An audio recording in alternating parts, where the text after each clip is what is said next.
Welcome to this Jumpstart series. What we're going to be looking at this morning is Atlas Search, Jumpstart. We've got a few people coming in, so I think we can probably make a bit of a start. So in terms of an agenda, the breakdown is what we see here. We'll look at some of the benefits of search. Not that we need to justify search. I guess we're all fairly familiar with some of the benefits that we might get from a search-driven application. We'll then have a look at the Atlas platform and see where search fits in alongside other MongoDB components. We'll then try to make a case for Atlas Search. Why might you use Atlas Search as opposed to, say, having a separate workload that manages search?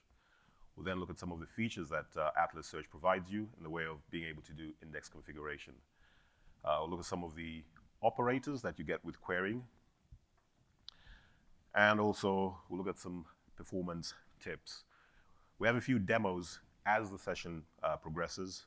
These are video demos that are meant to show the interaction in the Atlas UI. We have a question and answers session at the end, so feel free to ask any questions you might have. So search, what are some of the benefits that we're aware of with search applications? Why do we need search within our applications? So if you look at the research, some of the reasons behind search include an improved customer experience. When our customers are interacting with our brand, if we deliver the right kind of content, that drives engagement. If we can drive engagement, that has a bearing on revenues, clearly, with better conversion rates. We see better conversion rates for users using search. That's what some of the research suggests. Also, if done properly, search gives you a competitive advantage. Users will cite search as perhaps one of the features that they like about your brand or product.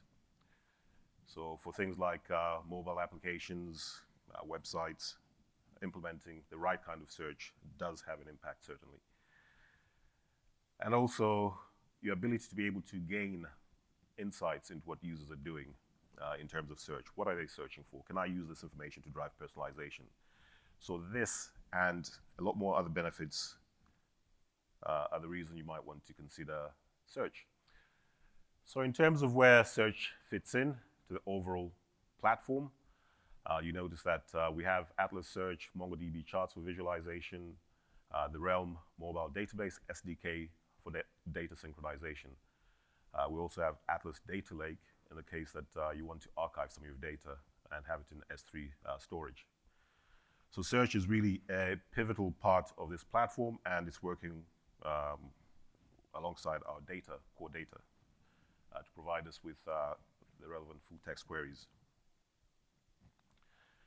So in terms of the architecture, when we talk about Atlas Search in the cloud, so for this diagram, we'll probably want to start in the bottom right-hand corner there.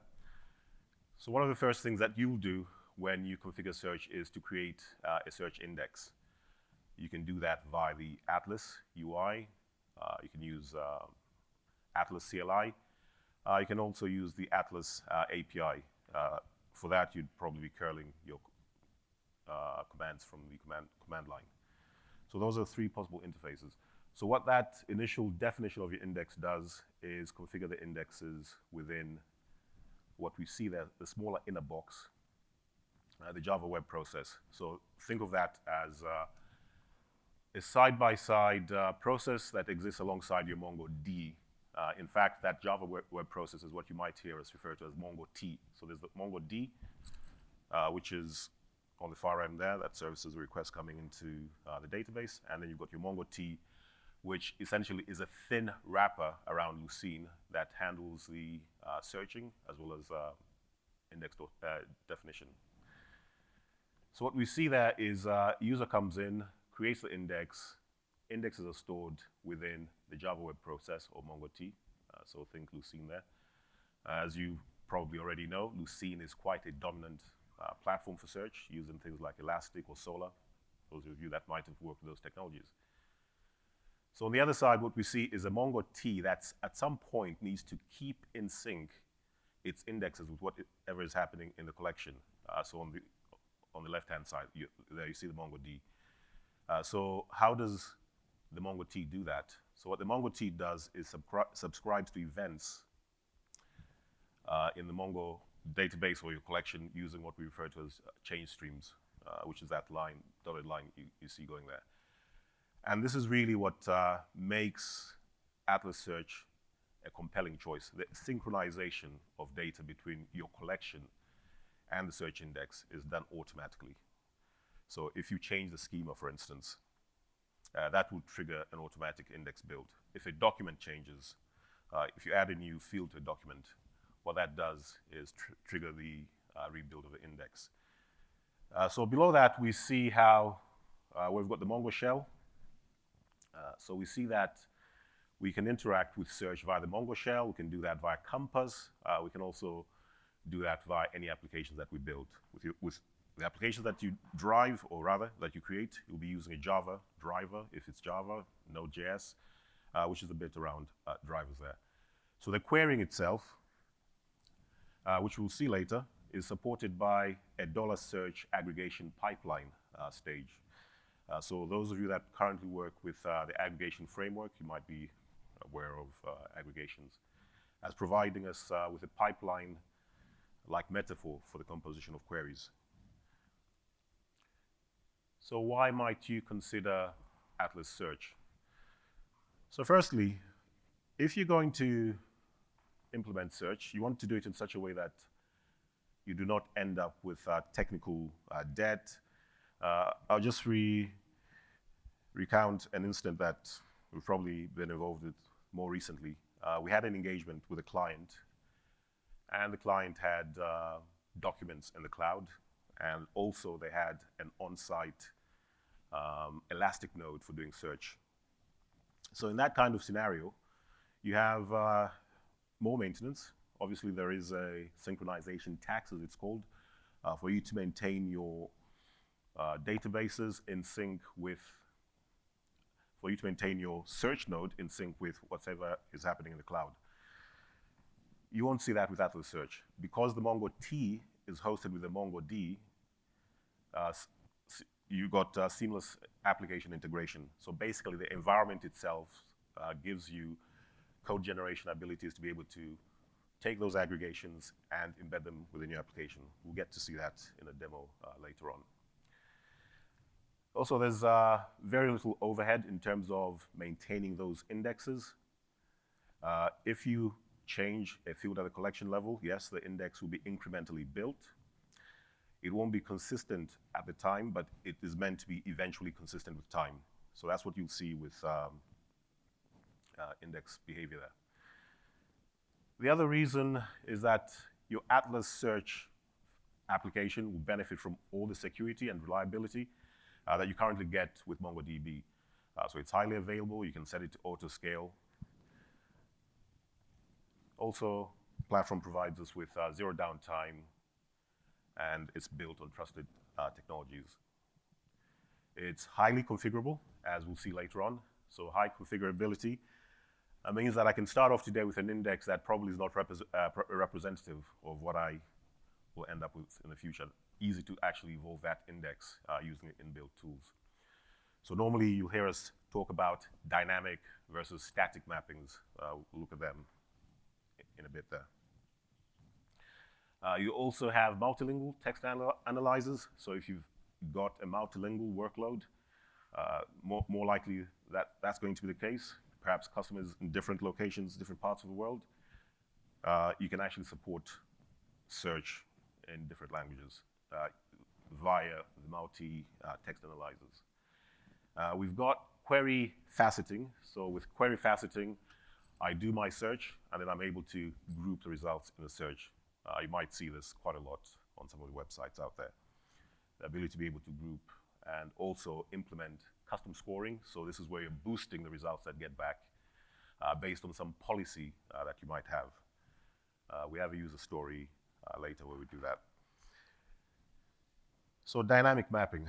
what is dynamic mapping? So we looked at one of the configuration options in the earlier slide about some of the advantages of using Atlas Search. So you'll encounter what we refer to as dynamic mapping. So with dynamic mapping, what I'm doing is creating an index specification where I'd like to index all the fields in the document.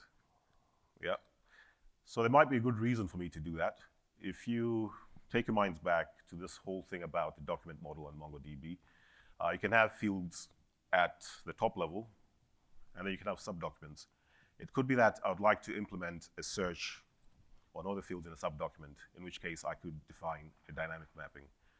On the other hand, we've got static mappings. So with static mappings, what we're saying there is I'm only interested in searching on a few fields. So instead of defining what could be potentially a large number of fields, let me do this statically. So as you'll see in the next slide, with static mapping, all we're doing there is saying that this is the field, and this is the type, and also this is the analyzer I'd like to use. So this gives you a little bit more fine-grained control in terms of how you do that. So if we had to look at dynamic mapping versus static mapping for your index, this is what it looks like. So in the dynamic case, it's a fairly simple document. It just says I'm mapping dynamically, and all the fields in that document will then be indexed. There is a downside, as you can imagine. Depending on the number of fields that you have in the document, you could end up with a fairly large index.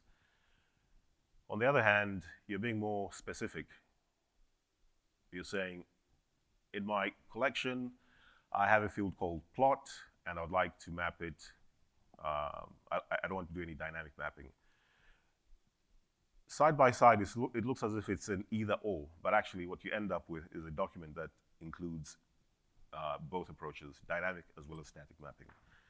So in your single index definition, you can have a bit of both. So some fields might want to map dynamically and others statically. So what is involved with index configuration? So this will probably be the first thing that you do, define what the indexes ought to be. And normally what drives that is your user stories. What sort of searches are relevant to the domain that this application is built in? In fact, more importantly, what do our users want to see? So like I mentioned before, you can configure the indexes using the Atlas UI. It provides you with a step-by-step visual editor that allows you to be able to configure various parts of that index. The output of that is the index itself, as well as code that you can then add to source control when, if you do need to actually manage versions there. You also have a JSON editor. That's a basic text editor that allows you to be able to type in line. Then you've got the Atlas Search API. So this is where you're sending curl requests to the Atlas API, and that helps you with managing your indexes.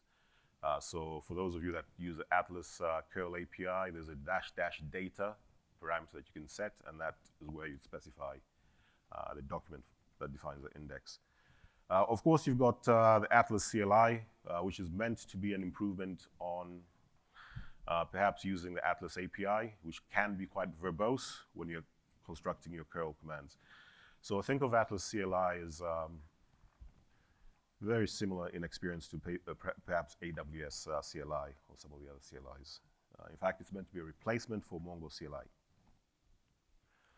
Okay, so time to do a demo. So in this demo, what we're doing is walking through what you might do to actually just get some basic search going.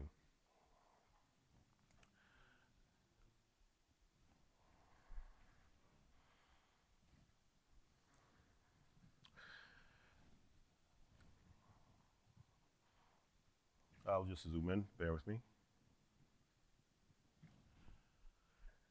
So we've logged into Atlas, and what we'd like to be able to do is, first of all, look at the collections that we've got.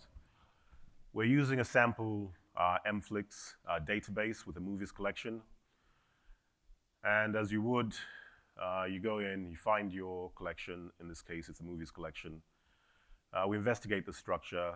This is what we've got. Arrays in places, documents as you can see there. Let me see if I can zoom in. Okay, so I'm now using the visual editor, and what I'm doing here is choosing which tool to use to create the index. So we're going for the visual editor, and we're on sample mflix database, and we choose our collection. So this is us using an M0 instance. It's a free shared tier, and it allows you to build up to 3 indexes. So it's a good place to come and play and try out some of the concepts we look at here. So I've created my index, and I get an overview of the index telling me what analyzers I'm currently using, and also telling me whether I've got dynamic mapping configured. So there's an option there to do a refinement to the index. So this is where I was saying you can actually check have 1 2. You can actually have a mix of dynamic. Testing 1 2 3 4. Check 1 2 3 4. All right, let me backtrack a bit.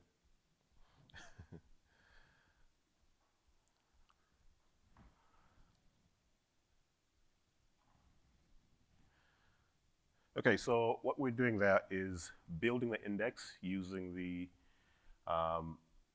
visual editor. As the index builds, we can come here and view the status of the index. So we're doing this on a 3-node replica set. So as the indexes build across the various nodes of the replica set, we can actually see the status of that. So currently, the indexes are still building. We can see that on the primary, it's not active yet. And as the status changes there, we can come back and do a quick view. So it tells me that the index is built. Atlas provides us with a very basic search interface, and this allows you to be able to do wildcard path queries. So we'll do a search here for a term that we think might exist within our corpus. So get some search results, and as you notice, there are search metrics that I can use, but also I get my search scores, which I can boost, tune, and also I get a list of the various fields where the content that I'm looking for was found. So this interface is fairly basic, but it gives you a good idea of how your queries are performing. What we'll see in the next step is where we start using an aggregation pipeline to actually say something like, okay, I have a stage. Okay, maybe I just wait for it to move along from here. So this is just all the fields that got returned from the search. And now what I can do is also view the query syntax to run the search itself. I can export it to a variety of languages. So this goes back to this whole thing about us trying to provide a seamless way to actually integrate much of the code, much of the work that you do here. So depending on the language that I'm using, if I'm doing it in C#, all I do is generate that code and then embed it within my application. Obviously, there will be a bit of UI development that you need to do to link your model to your view and your controllers. So we'll jump into the aggregation pipeline. So copy that query. So we're using MQL here. And for those of you that normally use the aggregation pipeline tools in Atlas, this is what we're doing here.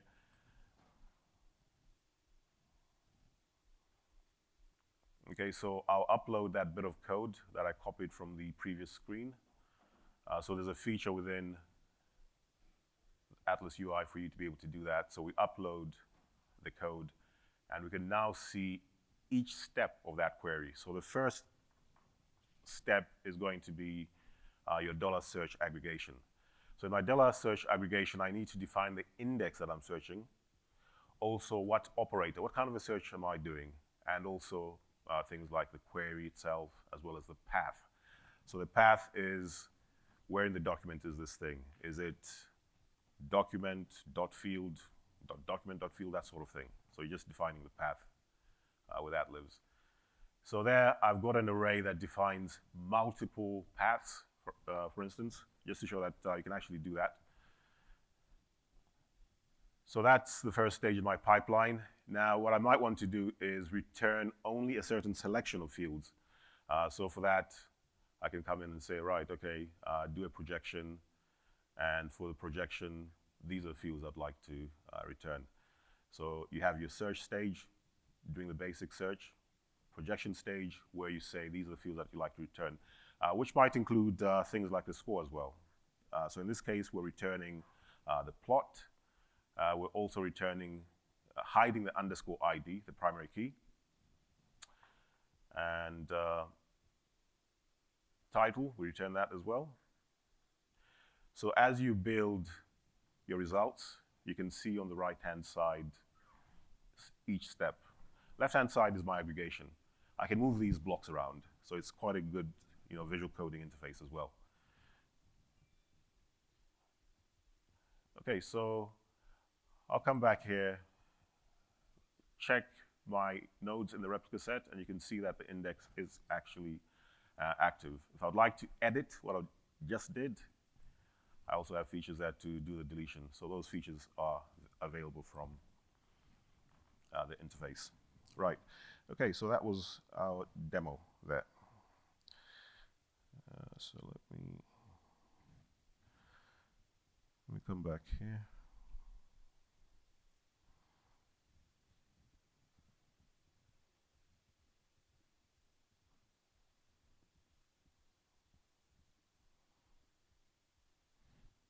Oops.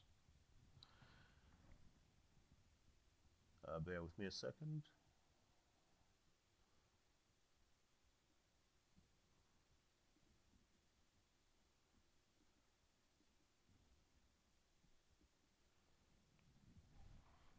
Okay, so with the index built, the next thing that you'd want to do is to actually do the querying.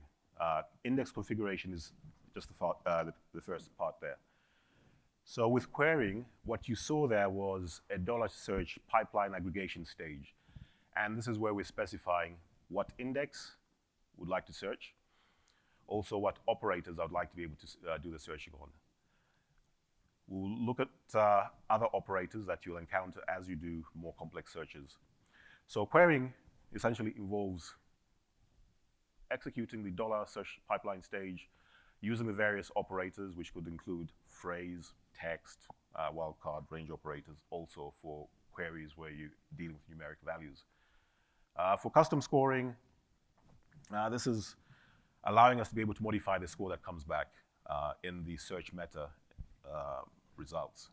So this is where we can actually apply a policy to say the users would like to see certain items boosted. So variously, you might hear us refer to that modification of those scores as boosting. So what are some of the common operators that I use when I'm searching? So we've got things like your compound operator for more complex queries, where you're combining a variety of operators, things like should not, or must not, or must. For that, you use the compound operator. We'll get to see that in the demo later on. We've also got the phrase operator. So this allows us to be able to search for documents containing an ordered sequence of terms. There's the text operator as well. So this is for full text. We also have the wildcard operator. So this is just a selection. Clearly, there are more operators depending on what I would like to be able to do. So all that is great and good, but how does it actually translate to, say, implementing a requirement? What we see here is something that we pull out of a product backlog. So we might have perhaps users interested in a certain search feature. So as a user, I want to find 10 crime movies that have won at least one award. The plot must not mention heist, and the cast must not include Al Pacino. The results must be scored on the product of rating and duration. That might be a requirement to get the product backlog. So clearly, when we look at this versus the MFlix movies collection, what we'll see is certain fields are implied in this. So let's do a demo to see how that will be implemented.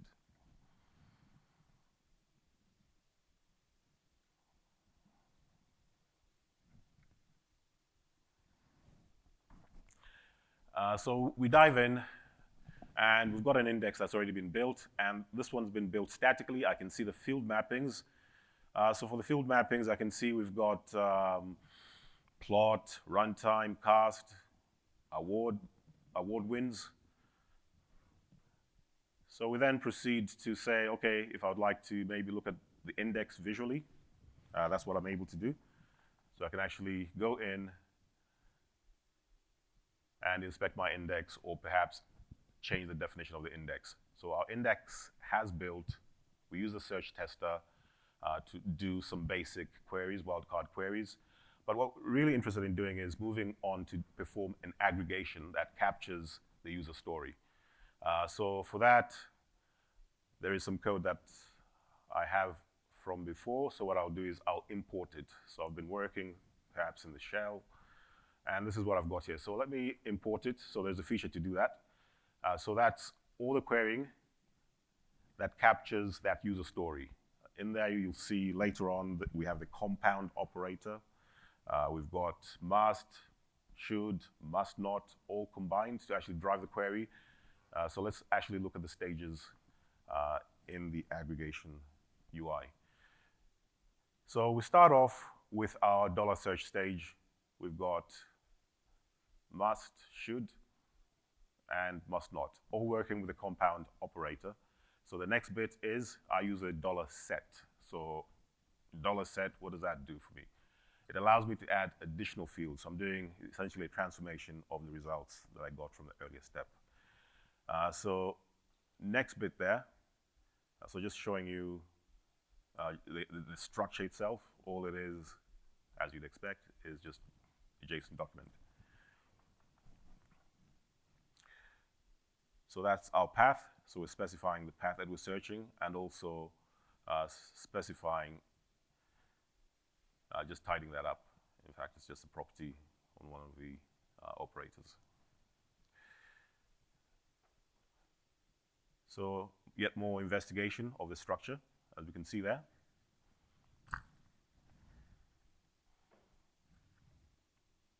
So the various operators we spoke about. And there we're saying we've got an operator, GTE, very difficult to make out. But this is really just saying this is where we want an award count of at least 1. So the same operators that you use, you can actually, so let me move this along a little bit.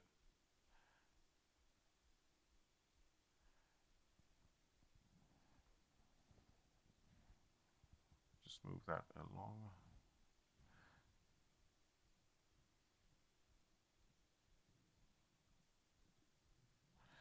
Okay, so just move that along. Okay, so that's the demo we've created to actually do the search. So if I just play it along, and this is where we're doing, so having run that aggregation, we can then do an export. So some of the languages don't have syntax for drivers. So there, that's the final code. So the rest of this was just really just showing some of the steps that we saw earlier. So what I'll do here is say, let's move on to the next slide.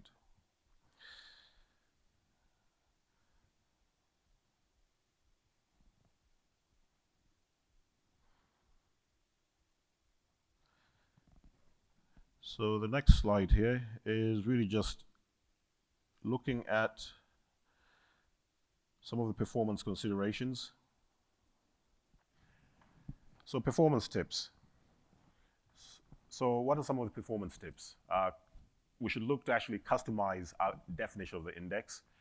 If we don't do customization, then clearly what we're contending with is dynamic mappings, which are great in certain scenarios, but can actually lead to performance impediments. So we've got auto-completion as well. When you're specifying auto-completion, best you're using edgegrams rather than n-grams. With edgegrams, you can end up having a large index. Also, when working with synonyms, a large synonym source collection can cause large indexes. So additional performance tips, be very selective about the fields that you store in the index. If you're trying to do a fast lookup, look at the size of that field. Then never, ever, ever use a $match after a $search. What you should be using is a filter operator for that. Also, be careful with regex operators. So for further reading and resources, we have that information there. So this functionality that this search functionality, you can also wrap it up in HTTP endpoints, which is probably something that we haven't covered here. So thank you for your time and happy searching. Any questions?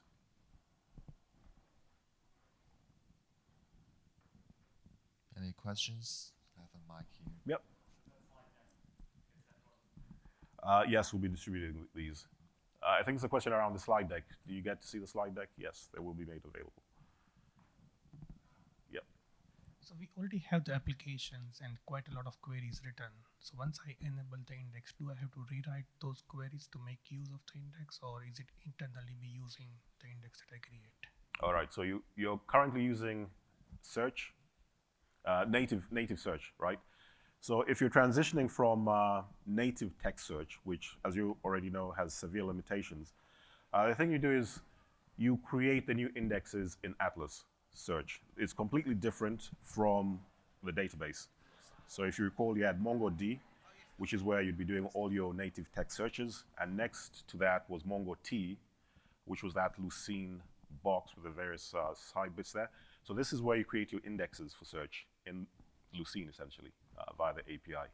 So it'd be two separate systems. So yes, you would need to define those indexes and write new queries, yes. Because those queries would need to use a $search stage. It won't just be a case of db.find, and then the document, and then the projections, and whatever else. Any other? Yes, sir. Thank you. So if I want to sort the results based on any other field other than the score, or with the score, is it possible to do that? How do you do With the score, the results are searched in ascending order. it? Okay. Yeah. So, in fact, descending order from highest to lowest. If you'd like to modify that, yes, you've got operators that allow you to be able to sort differently. But the key thing is, what is my score? What have I applied to the default score? Right. And how do I want to sort it? The reason I ask is, for example, in my data set, I would like to know for this search, I need the relevant results, which is Yep. my score, but I need the most recent results as well. So I would sort with the timestamp or something, some other field which gives the time information. You can And- certainly implement your own sorting Right. by essentially saying, I'm sorting by, say, in your example, timestamp. Timestamp, yes. Yeah, so you provide that as a boost option, and then the sorting will be done according to that timestamp. So is it a separate stage in the pipeline? It is actually an option. Okay. Yeah, it's an option within search for that Okay. particular field. Okay. So it won't be a separate step.